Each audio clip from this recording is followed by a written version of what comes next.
প্রিয় শিক্ষার্থী বন্ধুরা, তোমরা সবাই কেমন আছো? আশা করছি সবাই অনেক বেশি ভালো আছো। অনার্স দ্বিতীয় বর্ষের পরীক্ষা 2026 সমাজ বিজ্ঞান স্পেশাল সাজেশন সংক্ষিপ্ত প্রশ্ন, বিষয় সামাজিক পরিসংখ্যান। বিষয় কর দেখতে পাচ্ছ 222005। পরীক্ষার সম্ভাব্য 15টি প্রশ্ন এবং এর অতিরিক্ত এই সাবজেক্টের জন্য আরো 5টি প্রশ্ন যুক্ত করে টোটালি 20টা তোমাদেরকে অতি সংক্ষিপ্ত প্রশ্ন তোমাদেরকে আমি দিয়ে দিচ্ছি। এখান থেকে দেখতে পাচ্ছ, হ্যাঁ, তোমাদের ভিডিওগুলো মেক করা আছে, তোমরা চাইলে এগুলো দেখতে পারো। আমি ধারাবাহিকভাবে পর্যায়ক্রমে তোমাদের ভিডিওগুলো আপলোড করা শুরু করেছি। আচ্ছা, এখন এখন আমরা যে বিষয়টা দেখব সেটা হলো, সরি, এটা সংক্ষিপ্ত প্রশ্ন হবে। সংক্ষিপ্ত: পরিসংখ্যান কি এবং সামাজিক গবেষণার গুরুত্ব ব্যাখ্যা করো।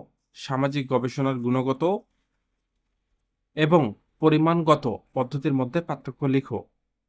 ঠিক আছে। তারপরে প্রশ্নটি দেখতে পাচ্ছ, সামাজিক গবেষণা ডেটা সংগ্রহের প্রধান পদ্ধতিগুলো কি কি? প্রতিটি সংক্ষিপ্ত বর্ণনা দিন। চলক কাকে বলে? স্বাধীন চলক এবং অধীন চালকের মধ্যে পার্থক্য লিখো। পরিসংখ্যানে পরিমাপে 4টি স্তর কি কি? প্রতিটি স্তরের বৈশিষ্ট্য ব্যাখ্যা করুন। তারপরের প্রশ্নটি দেখতে পাচ্ছ, গড়, মধ্যমা এবং প্রচুরক এর মধ্যে পার্থক্য কি এবং প্রতিটি ব্যবহার করা হয়। বিচ্ছুরণ কাকে বলে? পরিসর, মান, বিচ্যুতি এবং বৈচিত্র্য সংক্ষেপে ব্যাখ্যা করুন। তারপরের প্রশ্নটি দেখতে পাচ্ছ, স্বাভাবিক বিতরণ কি এবং প্রধান বৈশিষ্ট্যগুলো কি কি? তোমরা যারা সমাজবিজ্ঞান ডিপার্টমেন্টে রয়েছে, এগুলো কিন্তু সম্পূর্ণটা সংক্ষিপ্ত সাজেশন, এবং এই প্রশ্নগুলো বারবার বারবার পড়তে থাকো। হ্যাঁ, এই প্রশ্নগুলো পড়েই যাবা পরীক্ষার হলে, এবং চ্যানেলটিকে সাবস্ক্রাইব করবা। তোমাদের কোনো মতামত থাকলে অবশ্যই কমেন্ট করবা। ভিডিওতে একটা মাস্ট বি লাইক দেবা, কারণ না তোমাদের লাইকের মাধ্যমে আরেকজনের কাছে ভিডিওটি পৌঁছে যাবে, তারও যেন উপকৃত হয় বা উপকার পায়। তোমরা এতটুকু হেল্প করতেই পারো তাকে। নমুনা তত্ত্ব কি? এটি কেন গুরুত্বপূর্ণ এবং নমুনা নির্বাচনের পদ্ধতিগুলো কি কি? নমুনা তত্ত্ব কি? এটি কেন গুরুত্বপূর্ণ? এটা দুইবার এসেছে, যাই হোক। অনুমান পরীক্ষা কি? শূন্য অনুমান ও বৈকল্পিক সংজ্ঞায়িত করো। পিয়াসনের পারস্পরিক সম্পর্ক এটা কি এবং এটা মূল্য সীমা কত, এটা ব্যাখ্যা করো। সরলরৈখিক রিগ্রেশন এবং বহুমুখী রিগ্রেশন এর পার্থক্য কি? সরি, আরেকটা নিচে ছিল, কাই স্কয়ার পরীক্ষা কি এবং এটা কি ধরনের ডেটার সাথে সম্পর্কিত হয় বা ব্যবহৃত হয়।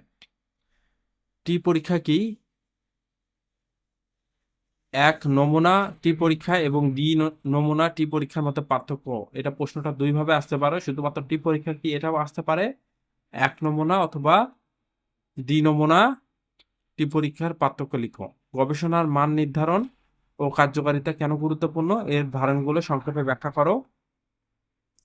অতিরিক্ত, এখানে আরো বেশ কিছু প্রশ্ন রয়েছে, তা হলো অতিরিক্ত গুরুত্বপূর্ণ বিষয়। অ্যানোভা কি? এটি কখন ব্যবহার করা হয়? ক্রস ট্যাবুলেশন কি? এর ব্যবহার সংক্ষেপে বর্ণনা দাও। আউট লায়ার কাকে বলে? এটি ডেটা বিশ্লেষণে কি সমস্যা সৃষ্টি করে?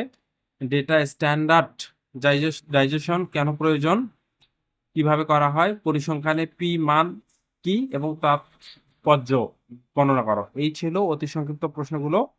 এখানে রচনামূলক ভুলে লিখে দেওয়া হয়েছে, এগুলো সম্পূর্ণটাই সংক্ষিপ্ত প্রশ্ন।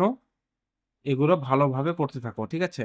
এগুলো পড়লেই তোমাদের সবকিছু হয়ে যাবে, আর এর বাহিরে তেমন কোনো কিছু পড়ার প্রয়োজন নাই।